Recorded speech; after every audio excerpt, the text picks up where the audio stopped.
When you hear the name Mangusta, your mind probably jumps straight to the Tomaso Mangusta from the 1960s. That car was Tomaso's first full production vehicle and was widely considered one of the earliest mid-engine supercars available to the public.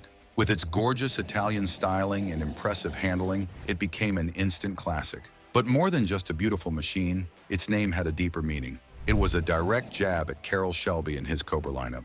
Due to a failed business deal between Shelby and Tomaso, the Mangusta, Italian for mongoose, the natural predator of Cobras, was chosen as a subtle insult. The original Mangusta had a short-lived production run, with only 400 units made before 1971, after which it faded into automotive history. That is, until 3 decades later when Tomaso attempted to revive the legendary name, only this time, the car had virtually nothing in common with the original.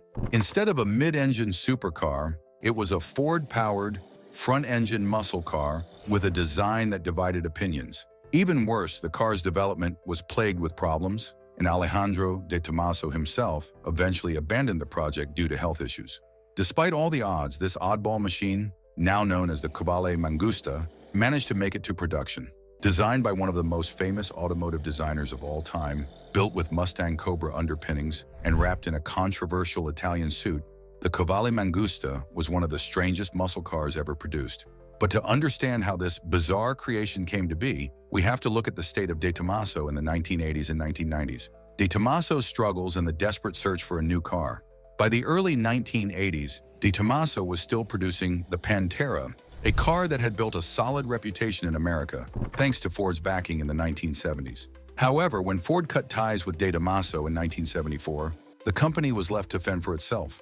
Despite this, the Pantera managed to survive throughout the 1980s, but only in very limited numbers, appealing mostly to niche collectors rather than mainstream buyers. At the same time, Alejandro de Tomaso was aggressively expanding his business by acquiring struggling Italian luxury brands like Maserati, Innocenti, and Benelli.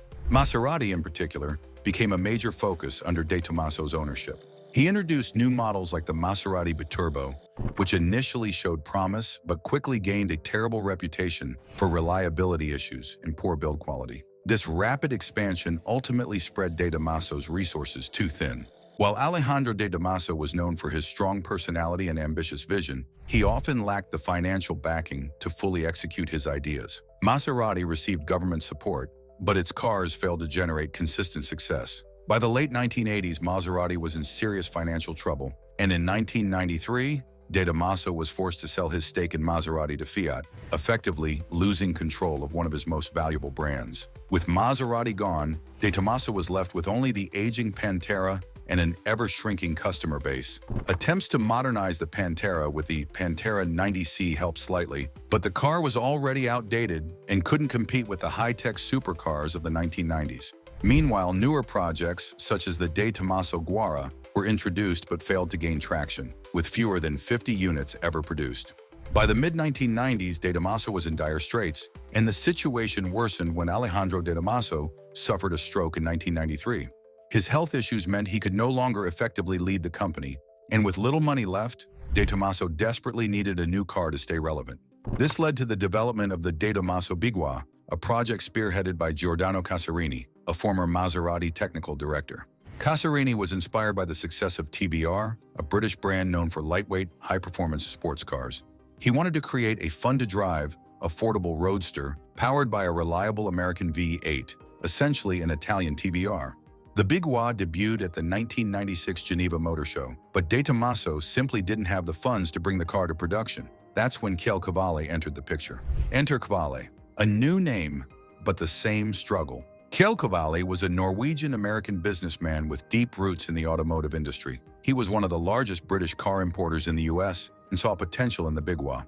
Qvale agreed to fund the car's production, but only if it carried the De Tomaso Mangusta name, hoping the legacy of the original Mangusta would help generate interest. However, as development progressed, tensions between De Tomaso and Qvale began to rise. Both were strong-willed industry veterans with conflicting visions, and by 1999, their relationship had completely deteriorated. As a result, De Tomaso withdrew his name from the project entirely, leaving Qvale to launch the car under his own brand, though it still kept the Mangusta name. With Qvale now in charge, the Mangusta needed a powertrain. and instead of developing something unique, the team took the easiest and cheapest route possible. They borrowed nearly everything from the 1999 Mustang SVT Cobra, Mustang in an Italian suit. At the heart of the Mangusta was Ford's 4.6-liter DOHC 32-valve modular V8, producing 320 horsepower and 314 pound-feet of torque, the exact same setup found in the 1999 Mustang Cobra.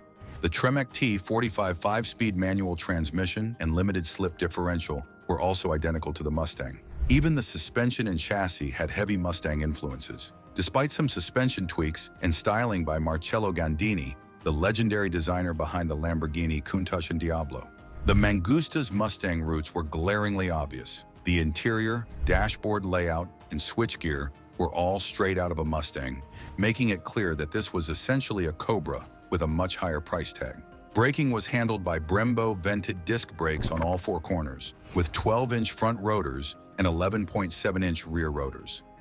While impressive, the Mangusta bizarrely lacked ABS, a feature that was common in sports cars of the late 1990s. Michelin Pilot Sport tires wrapped around 18-inch wheels provided decent grip, but with a skid pad performance of just 0.8 G, the car leaned more towards grand touring rather than high-performance driving. The Mangusta's unlikely afterlife.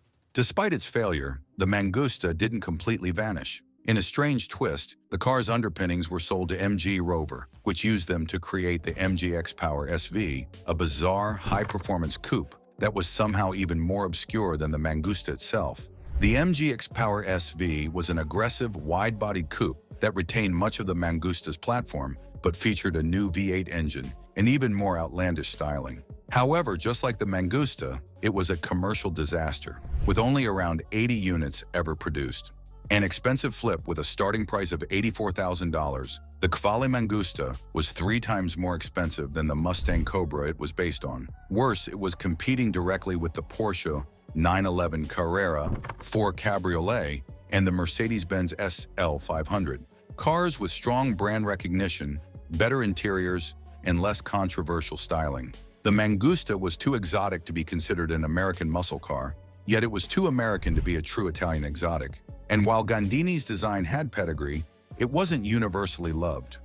Ultimately, the Mangusta failed to find an audience, and by 2002, production ended with just 284 units sold. In a strange twist, the Mangusta's chassis lived on when it was acquired by the Phoenix Consortium, which used it as the foundation for the MG X-Power SV, an even more obscure sports car. The Qvale Mangusta was a bizarre mix of American muscle and Italian ambition, but ultimately it was too confusing, too expensive, and too obscure to succeed. A what-if of the automotive world. The Qvale Mangusta is one of those cars that makes you wonder what could have been. If Tomaso had stayed involved, could it have been more successful? Would a better marketing strategy have helped? Or was the idea of an Italian Mustang simply doomed from the start? One thing is certain. The Mangusta was an ambitious project that ultimately fell victim to a combination of poor branding, an identity crisis, and an uncompetitive price. While it may not have left a lasting impact on the sports car world, it remains an interesting footnote in automotive history, an Italian-American hybrid that never quite found its place. What do you think? Was this car an underrated gem or a doomed experiment? Let me know in the comments.